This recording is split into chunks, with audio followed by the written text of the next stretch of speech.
Bismillahirrahmanirrahim. Assalamualaikum warahmatullahi wabarakatuh. Waalaikumsalam warahmatullahi wabarakatuh. Alhamdulillahirabbil alamin. Wa bihi nasta'in ala umuri dunya waddin. Wassalatu wassalamu ala asrafil anbiya'i wal mursalin sayyidina Muhammadin wa ala alihi wa sahbihi ajma'in, amma ba'd. Puji syukur kepada Allah Subhanahu wa taala, pada siang hari ini kita kehadiran tentunya yang sudah kita ketahui bersama-sama, Bapak Wakil Kepala Sekolah SD Islam Al-Azhar Kemandoran, yaitu Bapak Andi Rosyadin. Assalamualaikum Pak Ustaz. Waalaikumsalam warahmatullahi wabarakatuh. Alhamdulillah, pemirsa TV Al-Azhar Kemandoran, hari ini kita sedikit berbincang-bincang tentang Ramadan. Bagaimana Ramadan bisa mendatangkan ketenangan buat para shoimin dan shoimah, sehingga anak-anakku yang ada di rumah bisa tenang melaksanakan Ramadan. Bapak Ibu orang tua yang ada di rumah bisa tenang meninggalkan anak-anak yang sedang berpuasa di Ramadan ini, dan juga semua Bapak Ibu guru, alhamdulillah, di Ramadan ini membawa ketenangan untuk jiwanya masing-masing. Oleh karena itu, marilah kita dengarkan atau simak sebentar kisah bagaimana Ramadan bisa membawa ketenangan kepada jiwa kita masing-masing. Bagaimana Pak Ustaz Andi tentang Ramadan dengan ketenangan? Baik, terima kasih Pak Indra, para pemirsa, hadirin, hadirat, shoimin shoimat yang diberkahi Allah Ta'ala, bahwa seperti yang disampaikan oleh Pak Indra, bagaimana sih supaya Ramadan yang kita lakukan selama sebulan penuh ini menjadi tenang hati kita. Tentunya Ramadan atau wabil khusus puasa Ramadan itu kita harus laksanakan dengan ikhlas, semata-mata karena Allah Subhanahu wa taala. Karena memang dalam firman Allah Subhanahu wa taala bahwa man shoma Ramadan atau juga man qoma Ramadan imanan wa ihtisaban ghufira lahu ma taqaddama min dhanbi, bahwa barang siapa yang melaksanakan puasa atau mendirikan puasa karena iman dan ikhlas karena Allah Ta'ala, itu dosanya akan diampuni Allah. Dosa-dosa yang lalu akan diampuni Allah Ta'ala. Dan dengan dosa yang sudah diampuni Allah tentunya menjadi ketenangan sendiri buat kita. Karena pastinya sebagai manusia banyak sekali punya salah. Sebagai orang tua mungkin sering membentak anaknya, sebagai anak juga kadang-kadang melawan orang tuanya, tapi dengan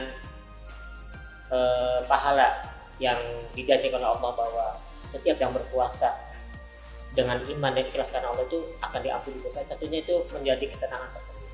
Dan juga amalan yang dilakukan di bulan Ramadan itu juga diantaranya kita harus berzikir, dan berzikir itu tentunya ada dalam sebuah Al-Quran.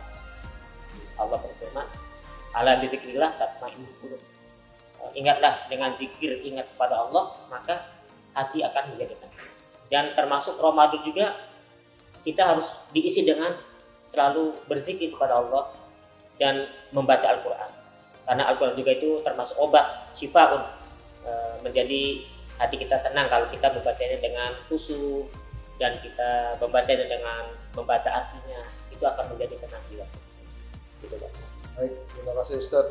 Jadi memang membawa ketenangan ini adalah sesuatu yang yang diharapkan oleh semua orang ya Ustaz ya. Baik. Mudah-mudahan Indonesia juga kedepannya masih dalam keadaan tenang. Lebih khusus nih Ustaz, sedang rame-ramenya Demo ya. Demo dan juga beberapa hal di tahun politik nih, akhir-akhir tahun ini. Mudah-mudahan Indonesia bisa keluar dalam keadaan yang tenang. Amin. Dan menghasilkan pemimpin yang baru yang lebih amanah dan sebagainya. Amin. Baik Ustaz, selanjutnya bagaimana kira-kira pengalaman Pak Ustadz Andi waktu kecil pada saat berpuasa? Mungkin pada saat Pak Ustadz berpuasa dulu masih kecil, sahur, kemudian berbuka waktu zuhur, nanti dilanjutkan lagi. Bagaimana Ustadz kira-kira? Boleh nggak kalau kita sudah kelas 5, kelas 6 seperti itu puasa? Baik.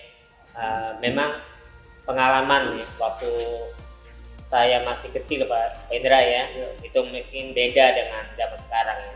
Artinya dulu waktu di kampung itu saya itu masih ingat mencoba untuk apa? Untuk keliling satu desa Iya. untuk membangunkan orang-orang sahur, Pak Ustaz.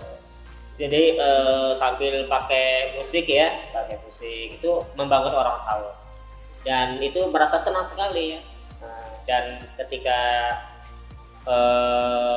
puasa ya sama, nama juga puasa itu menahan lapar dan haus ya. Jadi sama aja, kita pasti lapar ya, dan tidak bohong ya, pasti lapar dan haus. Itulah puasa yang menahan lapar dan haus. Dan ketika masih kecil mungkin sama dengan adik-adik ya, sampai belajar sampai zuhur dulu ya. Kemudian berlanjut, setelah zuhur itu dilanjutkan sampai maghrib. Maka sekarang juga ada tuh namanya poso beduk. Ya, ada poso beduk, ada grupnya anak-anak itu. Ketika beduk itu dia buka gitu ya, buka. Tapi nggak apa-apa, itulah tarbiyah, belajar ya. Kalau dilaksanakan langsung dari kecil, misalnya langsung puasa sampai maghrib itu khawatir tidak kuat dan bisa menyebabkan penyakit. Lalu bagaimana dengan orang-orang yang sudah dewasa, Ustaz, tapi tidak mampu untuk melaksanakan puasa? Ini apakah karena dari kecilnya mereka memang sudah tidak dilatih atau bagaimana?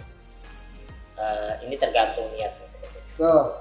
Jadi kalau diniatkan, apalagi orang dewasa dan muslim itu kan wajib hukumnya beda ya. Itu pastilah bisa.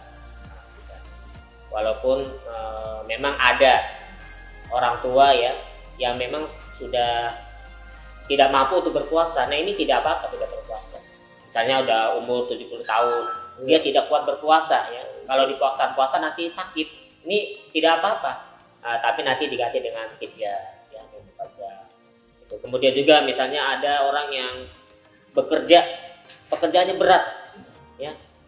Dan memang kalau puasa itu membahayakan. Tukang beca misalnya apa, itu tidak apa. Tidak apa. Kalau misalnya memang berat itu ya, berat sekali sehingga itu kan kewajiban. Nah, nanti kalau misalnya dalam keadaan luang nanti kita bisa dibayar. Baik.